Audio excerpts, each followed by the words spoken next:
Class 10th इस video में हम देखेंगे सम एप्लीकेशंस ऑफ ट्रिग्नोमेट्री, इसका इंट्रोडक्शन। और इसके इंट्रोडक्शन में हमें जो मेन 3 चीज़ पढ़नी है वो है line of site, angle of elevation और एंगल ऑफ डिप्रेशन। ये 3 चीज़ हमको अगर समझ में आ जाती है तो फिर हम एक्सरसाइज पे बढ़ सकते हैं। तो सबसे पहले आप सीखोगे कि लाइन ऑफ साइट क्या होती है।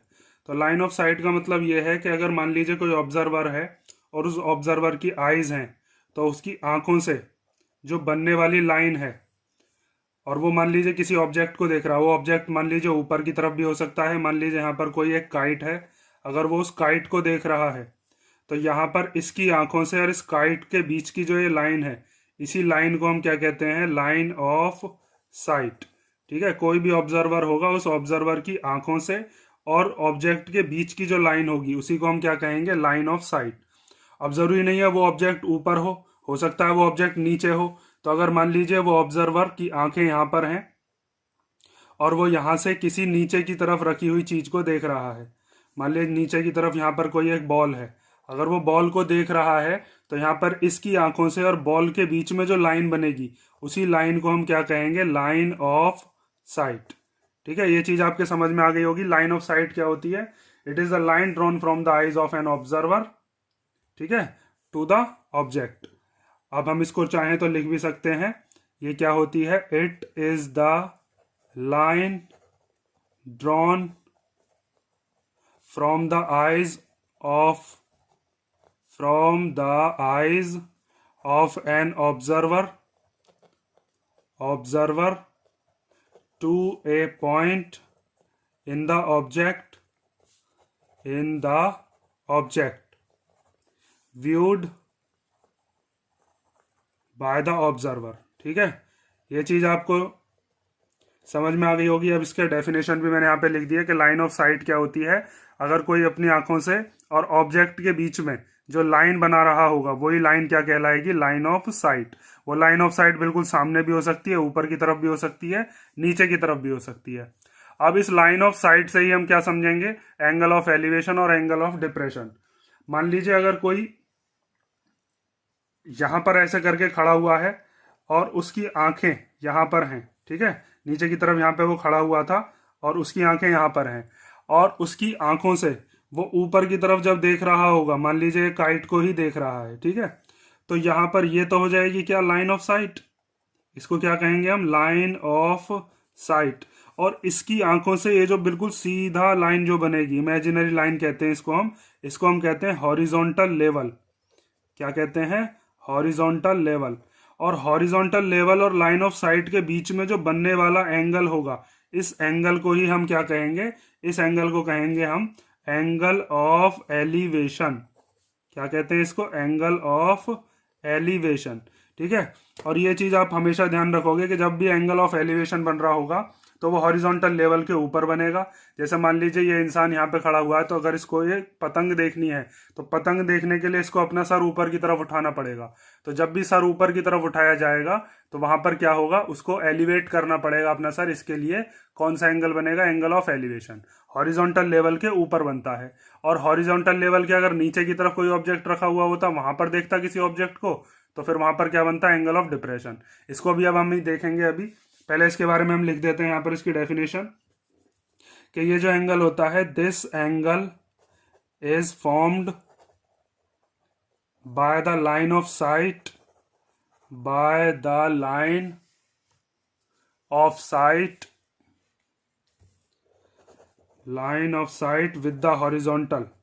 With the horizontal. ये जो है, ये लाइन ऑफ साइट और हॉरिजॉन्टल के बीच का एंगल होता है, और साथ में ये हमेशा अबव द हॉरिजॉन्टल लेवल होता है।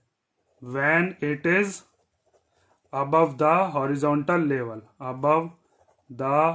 हॉरिजॉन्टल लेवल, ठीक है। और जब भी हॉरिजॉन्टल लेवल के ऊपर की तरफ होगा तो उसको अपनी गर्दन ऊपर की तरफ उठानी पड़ेगी, मतलब उसका जो हेड है वो उसको ऊपर करना पड़ेगा। तो आप ये भी चीज लिख सकते हो, in this case we raise our head to look at the object means अगर किसी ऑब्जेक्ट को आपको देखना है और आपको देखने के लिए अपनी गर्दन को या सर को ऊपर की तरफ उठाना पड़ रहा है, तो वहां पर हॉरिजॉन्टल लेवल और लाइन ऑफ साइट के बीच में जो एंगल बनेगा उसको क्या कहेंगे? Angle of elevation. Horizontal level के ऊपर की तरफ अगर कोई भी एंगल बनता है उसको क्या कहते हैं? Angle of elevation. ठीक है। अब बात आती है एंगल ऑफ डिप्रेशन की। तो एंगल ऑफ डिप्रेशन क्या होता है? मान लीजिए कोई बंदा है यहाँ पर खड़ा हुआ था और उसकी आंखें यहाँ पर हैं, ठीक है, और यहाँ पर मान लीजिए कोई बॉल पड़ी हुई है या कोई स्टोन वगैरह है, ठीक है, तो उसकी आंखों से और ये जो बिल्कुल सीधा यहाँ से आंखों से बिल्कुल सीधा जो लेवल बनता है उसको क्या कहते हैं हम? Horizontal level. अभी बताया था। और आंखों से जिस भी ऑब्जेक्ट को वो देख रहा होता है, यहाँ से बताया था ना मैंने, ऑब्जेक्ट को देखने में और लाइन में, उसमें आईज में जो बीच में लाइन बनेगी उसी को हम क्या कहते हैं? Line of site. तो यहाँ पर आईज के बीच में और ऑब्जेक्ट के बीच में जो ये बन रही है लाइन, इसको हम क्या कहेंगे? इसको हम कहेंगे लाइन ऑफ साइट। ठीक है। और ये क्या हो गया आपका? ये हो गया हॉरिजॉन्टल लेवल। ठीक। और ये वाला जो एंगल है, ये वाले एंगल को हम क्या कहेंगे? इसको हम कहेंगे एंगल ऑफ डिप्रेशन। ठीक है। ये चीज आपको ध्यान रखनी है। एंगल ऑफ डिप्रेशन के लिए देखो, अगर कोई इंसान खड़ा हुआ है और उसको नीचे की तरफ कोई बॉल देखनी थी तो उसको अपनी गर्दन नीचे की तरफ करनी पड़ी होगी। तो नीचे की तरफ अगर हम देख रहे हैं हॉरिजॉन्टल लेवल से नीचे की तरफ अगर कोई एंगल बन रहा है तो उसको हम क्या कहेंगे? Angle of depression. Line of site और हॉरिजॉन्टल के बीच में एंगल बन रहा होगा लेकिन नीचे की तरफ बन रहा होगा तो उसको हम क्या कहेंगे? Angle of depression. और ऐसे ऑब्जेक्ट को देखने के लिए उसका जो अपना सर है वो नीचे की तरफ करना होगा। और आप ऐसे भी याद रख सकते हो कि जब हम डिप्रेस हो जाते हैं तो हमारी जो बॉडी लैंग्वेज है वो अपना आप ही गिर जाती है और हमारी गर्दन या हमारा सर नीचे की तरफ गिरना शुरू हो जाता है। तो इस तरीके से आप याद कर सकते हो। और यहाँ पर इसको अगर आपको लिखना है तो इसको भी ऐसे ही लिखेंगे, बस इसमें यहाँ पे अबव की जगह क्या आ जाएगा? बिलो। और यहाँ पर रेज की जगह क्या आ जाएगा? हमको अपना जो हेड है उसको लोअर करना पड़ेगा। तो इसको आप लिख सकते हो कि this angle is formed by the line of site with the horizontal level when it is, above की जगह क्या हो जाएगा? Below the horizontal level. ठीक है। ये चीज समझ में आ गई होगी। और इस केस के अंदर आप जो अपना हेड है उसको रेज नहीं करते हो, लोअर कर लेते हो, मतलब कि नीचे की तरफ हो जाता है आपका सर। तो आप इसके लिए लिख सकते हो in this case we lower our head to look at the object। ठीक है। तो यहां पर हमने 4 चीजें पढ़ी हैं। एक तो हॉरिजॉन्टल लेवल, एक लाइन ऑफ साइट, एक एंगल ऑफ एलिवेशन और एक एंगल ऑफ डिप्रेशन। ये चीज आपके समझ में आ गई होगी। अब हम एक्सरसाइज को कर लेंगे तो बहुत सिंपल लगेगी हमको एक्सरसाइज। एक बार पूरा का पूरा हम रिवाइज कर लेते हैं क्या क्या चीज हमने पढ़ी है। पहली चीज मैंने आपको बताई लाइन ऑफ साइट। तो लाइन ऑफ साइट का मतलब क्या होता है? आंखों से और ऑब्जेक्ट के बीच में जो भी लाइन बन रही होगी उसको हम क्या कहेंगे? Line of sight. वो ऑब्जेक्ट ऊपर की तरफ भी हो सकता है, वो ऑब्जेक्ट नीचे की तरफ भी हो सकता है। ठीक है। आंखों से और ऑब्जेक्ट के बीच की लाइन को हम लाइन ऑफ साइट कह देते हैं। उसकी डेफिनेशन हमने यहाँ पे लिख दी।